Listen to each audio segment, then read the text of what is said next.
Okay, so this one is kind of like almost feels like yesterday's news right at this point. I mean, everything feels like yesterday's news, bearing in mind the week that we've had. But I'm going to go straight to you on this one, Alex, because Helldivers 2, I'd say it's been a transformative game for Sony's PC fortunes. And yet, last week, they seemed hell-bent on tearing it all down for no real reason whatsoever. Right. Yes. Basically, what do you say? What was the story there? Essentially, they wanted to add on mandatory enrollment into the PlayStation Network in order to play the game, which wasn't there at launch and had originally been mooted as an optional thing that you can do. So they changed their mind on that. It was going to become a mandatory thing that you had to do to play Helldivers, which in turn meant that people who couldn't register for the PlayStation Network because it wasn't available in their country would have been locked out of the game. And then Sony doubled down by removing the game. I can't believe I'm even saying this. By removing the game from sale to those countries that would have been affected. And then basically all hell broke loose. Would you like to carry on the story? I think, yeah. So to carry on the story, that went on all on like Friday into the weekend going on to Monday. So it was like this explosive, hilarious thing where we recorded DF Direct and this happened like an hour later. Yes. And yeah, as it sometimes happens, because bad news always happens on Friday, right? And and then it carries over to Monday morning and it's immediately rescinded. And the idea now is for the future that you will be able to optionally sign up for PSN, if I'm not mistaken, and you'll maybe get a little bonus of like in-game credits or something like if you sign up for PSN. And there's another continuation to the story actually as of maybe yesterday, where I believe Ghost of Tsushima, which is going to be coming out like next week, they are not going to have mandatory PSN sign up in it or log in for it for the single player component of the game. But there is a multiplayer component that will require PSN sign up. So you can, I mean, the reason why they require it is nebulous, but the reason is because they want you in the PSN network. They want you to be getting, trophies. I think that's a big part of it. And that's probably why Helldivers had such a big part of it, because it worked on a technical level complete without PSN crossplay. That's a good point. And Helldivers.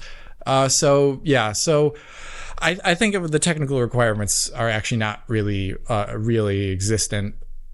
Okay, so that's the situation as it is right now, and it spells a future where PSN is actually going to be a big part of upcoming Sony ports based upon what just happened with Helldivers 2, where they had to walk it back because it was so bad. But Ghost of Tsushima is just another vehicle, and it's going to be differing from port to port depending upon how single player or multiplayer the port is. I do doubt that the next fully single player game that comes to PC, whichever one it may be, will actually require PSN based upon Ghost of Tsushima. But at least for multiplayer titles, you should 100% expect it. I think as a PC player, what Sony tried to do was really, really bad. I personally, I'm not used to it. I don't like it, but a lot of games do require secondary sign-ins for their own thing. Some do not, and I'm always grateful when they do, but it has become like a fact of life on PC that just because the game's on Steam doesn't mean it won't require some EA login, which is one of the more annoying ones, actually, because the launcher also comes with it. But just an in-game one that is one-off and done is actually not bad as long as it's in your country, I feel, and as long as it's part of the advertising for the game on the Steam page. But the idea that they wanted to or just forgot that they already sold the game to people in non-PSN areas or areas where a PSN sign-up is actually kind of an involved process. Maybe it requires government ID or something like that. I feel that is really bad, and they rightfully got torn into for it, and I think that was like the larger crux of it. I think that's a really bad move. I I can't believe that was oversight though. Surely they could have known that at launch, that, PSN doesn't work in a lot of countries on Steam where you're selling the game. It just looks inept. I just, the entire situation for me as a modern PC player is, we have to get used to the fact that Steam isn't the only thing, and it's pretty reasonable to get access to extra features in a game to have to use sign-ins. I don't think that's so bad. I think the Larian launcher was another scenario where I thought, okay, I get cross-play support and some extra stuff by using the Larian launcher, but it wasn't really completely necessary. So, I mean, in the end, I'm happy that it's over, and I'm happy that Sony bowed down to it. And I think that just shows the power of Steam as a platform, with the fact that it does have the user review system. That obviously has a lot of issues, but the fact that it, people were able to express themselves there, as well as the refund period on Steam, and it being there's a lot more leeway on Steam to refund a game. Actually, the arguing process is better. So I feel like that's really an important part of Steam, and I'm curious to see how Sony deals with it in the future, because they cannot release another TLOU Part 1 and expect to make market share at this point in time, because everyone's just going to refund it, so yeah. I hope so. Everyone just refunds it. But do you think this means that a PlayStation launcher is on the way forward, because they're slowly, integrating a PSN stuff into PC? Is this the next step? Hope not. Well, they're doing the overlay, aren't they? The PlayStation overlay. I just think if you're going to do it, you've got to go in and provide the features, right? You want to have cross-play support. I think arguably there's an argument for producing cross-platform ownership as well at that point as well. Yes. The concept of buying the same game twice rankles Bingo.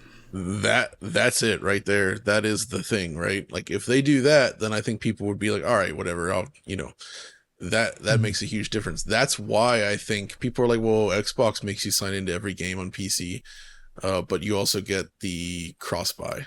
Yeah. Always, right? So it kind of like, you kind of shrug and like, that's a very good feature.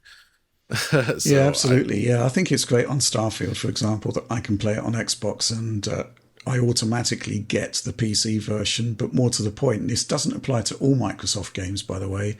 My progress through the game persists across both platforms, which I think is really, really good. Awesome. If Sony isn't going to make a handheld, then why shouldn't I be able to do that using the PC version of the game on Steam Deck or ROG Ally? I felt dirty saying that. Anything more to say about Helldivers 2? I mean, it just seemed to be a situation that blew up where Sony just didn't really understand. It was a mix of legitimate complaints and just people that were there to cause trouble. But I think the valid point here is like, they introduced it post-launch, and that's why it didn't work. Right. I think if it had been a requirement from day one, it's like people would have not loved it, but it would have just been accepted like every other stupid login you have to do these days. Yeah. But when you take a popular game and say, now you got to log in to some account you maybe don't want, yeah, people aren't going to like that. And it was stupid of them to try it.